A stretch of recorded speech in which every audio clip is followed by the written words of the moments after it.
ভাবুন তো, বিদেশে পড়তে যাওয়ার বিশাল একটা স্বপ্ন, আর সেই স্বপ্নটা যদি হঠাৎ এক ভয়ঙ্কর দুঃস্বপ্নে পরিণত হয়।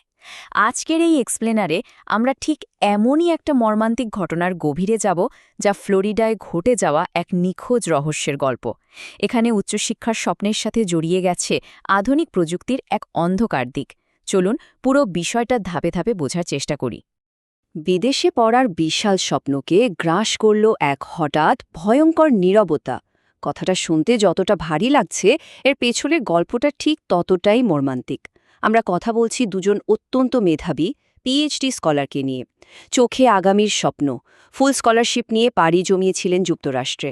কিন্তু কে জানত তাদের সেই স্বপ্নের যাত্রা শেষ পরিণতি হবে এমন এক চরম আর অস্বস্তিকর নীরবতা? চলুন তাদের পরিচয়টা একটু জেনে নিই। জামিল আহমেদ লিমন আর নাহিদা সুলতানা বৃষ্টি দুজনের বেড়ে ওঠা কিন্তু ভিন্ন জায়গায়। লিমনের বাড়ি গাজীপুরে, তিনি ইউনিভার্সিটি অব সাউথ ফ্লোরিডায় বা ইউএসএফে ভূগোল ও পরিবেশ বিজ্ঞান নিয়ে পিএইচডি করছিলেন। অন্যদিকে বৃষ্টি আগস্ট ২০২৫-এ মিরপুর থেকে যুক্তরাষ্ট্রে পাড়ি জমান, একই ইউনিভার্সিটিতে কেমিক্যাল ইঞ্জিনিয়ারিংয়ের গবেষক হিসেবে। যুক্তরাষ্ট্রে এই ক্যাম্পাসটি তাদের দুজনকে এক করেছিল। কিন্তু দুর্ভাগ্যজনকভাবে এখানেই তাদের জীবনের সবচেয়ে বড় ট্র্যাজেডিটা লুকিয়েছিল, এক অস্বস্তিকর নীরবতা। এখান থেকেই মূলত শুরু হয় এই নিখোঁজ রহস্যের। ব্যাপারটা কিন্তু এমন ছিল না যে শুরু থেকেই কোনো সমস্যা ছিল। এপ্রিলের মাঝামাঝি সময় পর্যন্ত সবকিছু একেবারেই স্বাভাবিক, কিন্তু এর পরে হঠাৎ নেমে আসে পিন-পতন নীরবতা। মেসেঞ্জারে কোনো রিপ্লাই নেই, ফোন বাজছে তো বাজছেই, কেউ ধরছে না। বাংলাদেশে বসে থাকা তাদের পরিবার আর বন্ধুরা রীতিমতো আতঙ্কিত হয়ে পড়েন। সোশ্যাল মিডিয়াতেও তাদের কোনো খোঁজ নেই। এই চরম উদ্বেগের পর অবশেষে পুলিশকে জানানো হয়, আর শুরু হয় মিসিং পারসন বা নিখোঁজ ব্যক্তিদের অনুসন্ধান। আর তদন্ত শুরু হতেই সন্দেহ গিয়ে পড়ল লিমনের রুমমেটের উপর। তদন্তকারীরা কিন্তু শুধু হাওয়ার ওপর ভিত্তি করে কাউকে সন্দেহ করেননি, তারা বেশ কিছু অকাট্য প্রমাণ পান। প্রথমত, অ্যাপার্টমেন্টের ভেতরে রক্ত আর ধস্তাধস্তির স্পষ্ট কিছু চিহ্ন পাওয়া যায়। দ্বিতীয়ত, লিমানের রুমমেট, যিনি হিসাম আবু গারবেহ নামের ফিলিস্তিনি বংশোদ্ভূত এক ব্যক্তি, তার দেওয়া বক্তব্যের সাথে প্রমাণের কোনো মিলই পাওয়া যাচ্ছিল না। এর সাথে যোগ হয় সিসিটিভি ফুটেজের বিশাল গরমিল আর সন্দেহজনক ফোনের লোকেশন ডেটা। মানে এক কথায় সন্দেহভাজনের দেওয়া প্রাথমিক অ্যালিবাই বা দাবিগুলো তাসের ঘরের মতো ভেঙে পড়ে। ঠিক এই জায়গাতে তদন্তকারীরা হাতে পান একটা তুরুপের তাস, অ্যাপার্টমেন্ট থেকে উদ্ধার হওয়া একটা ফার্মেসি রসিদ। আর সবচেয়ে ভয়ঙ্কর ব্যাপার কি জানেন? রসিদটা ঠিক সেই দিনের, যেদিন লিমন আর বৃষ্টি নিখোঁজ হন। কেনা আইটেমগুলোর লিস্টে একবার দেখুন। ট্র্যাশ ব্যাগ, জীবাণুনাশক ওয়াইপস আর গন্ধনাশক স্প্রে। এটা তো একদম দিনের আলোর মতো পরিষ্কার যে কোনো একটা বড় অপরাধের আলামাত মুছে ফেলার জন্য এগুলো কেনা হয়েছিল, তাই না? এবার চলুন দেখি এই ঘটনার পেছনের ভয়ঙ্কর ১০ দিনের পরিকল্পনা। এটা কিন্তু হুট করে ঘটে যাওয়া কোনো দুর্ঘটনা বা রাগের মাথায় করে ফেলা কোনো কাজ ছিল না, একদমই না।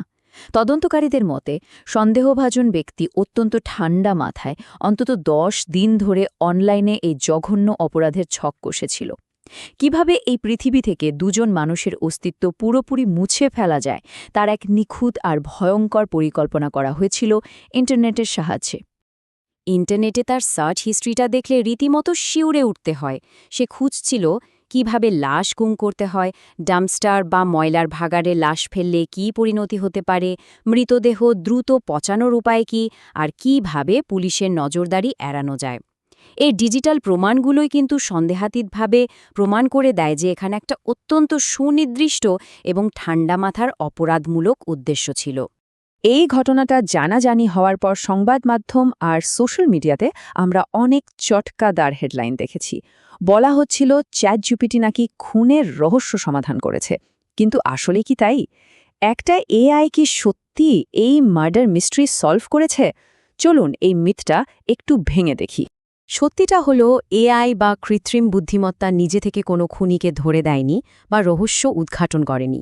এখানে এআইকে মূলত অপরাধের একটা হাতিয়ার হিসেবে ব্যবহার করা হয়েছিল। সন্দেহভাজন ব্যক্তি চ্যাটজিপিটির মতো টুলগুলোকে ব্যবহার করেছিল প্রমাণ লুকানোর একটা সার্চ ইঞ্জিন হিসেবে। আসল তদন্তটা কিন্তু আমাদের রক্তমাংসের পুলিশ কর্মকর্তারাই করেছেন। এআই এর এই সার্চ হিস্ট্রিগুলো শুধু অপরাধীর ফেলে যাওয়া একটা ডিজিটাল পদচিহ্ন হিসেবে তাদের হাতে ধরা পড়েছে। আর এখান থেকেই শুরু হয় আধুনিক যুগের ডিজিটাল ফরেন্সিকের একটা নতুন অধ্যায়। আজকের দিনে প্রযুক্তি আর অপরাধের এই খেলাটা বেশ ইন্টারেস্টিং। প্রথম ধাপে টেক কোম্পানিগুলো কিন্তু তাদের এআই সিস্টেমে সেফটি গার্ডরেল বা নিরাপত্তামূলক দেয়াল তৈরি করে রাখে, যাতে কেউ চাইলে অপরাধের কোনো টিপস না পায়। কিন্তু দ্বিতীয় ধাপে অপরাধীরাও কম যায় না।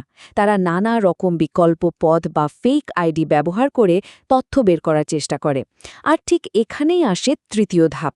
অপরাধীদের এই সমস্ত চেষ্টা আর ব্যর্থ সার্চগুলোই কিন্তু সিস্টেমে রেকর্ড হয়ে যায়, আর পরে এগুলোই তদন্তকারীদের হাতে চলে আসে, যা আদালতে অকাট্য প্রমাণ হিসেবে কাজ করে। এই মুহূর্তের আইনি অবস্থাটা যদি দেখি, ঘটনার মূল অভিযুক্তকে ইতিমধ্যেই গ্রেফতার করা হয়েছে। তার বিরুদ্ধে ফার্স্ট ডিগ্রি মার্ডার বা প্রথম মাত্রার খুনের অভিযোগ আনা হয়েছে।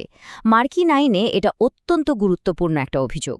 দোষী প্রমাণিত হলে তার যাবজ্জীবন কারাদণ্ড, এমনকি মৃত্যুদণ্ড পর্যন্ত হতে পারে। তবে পুরো বিষয়টার শতভাগ নিশ্চিত করতে পুলিশ এখনও তাদের ডিজিটাল ফরেন্সিক বিশ্লেষণ চালিয়ে যাচ্ছে। আজকের এই পুরো ঘটনাটা থেকে একটা বিষয় কিন্তু একদম পরিষ্কার। বর্তমান বিশ্বে আমাদের অনলাইন সার্চ এবং এআই প্রম্পটগুলোই হল নতুন ও অকাট্য ডিজিটাল পদচিহ্ন। একটু ভেবে দেখুন, ডিজিটাল যুগে আমাদের প্রতিটি ক্লিক, প্রতিটি সার্চ কিন্তু কোথাও না কোথাও রেকর্ড হচ্ছে। প্রযুক্তি যেমন আমাদের জীবনকে সহজ করছে, ঠিক তেমনি এটি আমাদের অন্ধকারতম চিন্তারও এক স্থায়ী সাক্ষী হয়ে থাকছে। আগামীতে অপরাধ আর গোপনীয়তার সংজ্ঞা ঠিক কোথায় গিয়ে দাঁড়াবে, সেটাই এখন সবচেয়ে বড় প্রশ্ন। আজকের এক্সপ্লেনারটি এই ভাবনার জায়গাটাতেই শেষ করছি।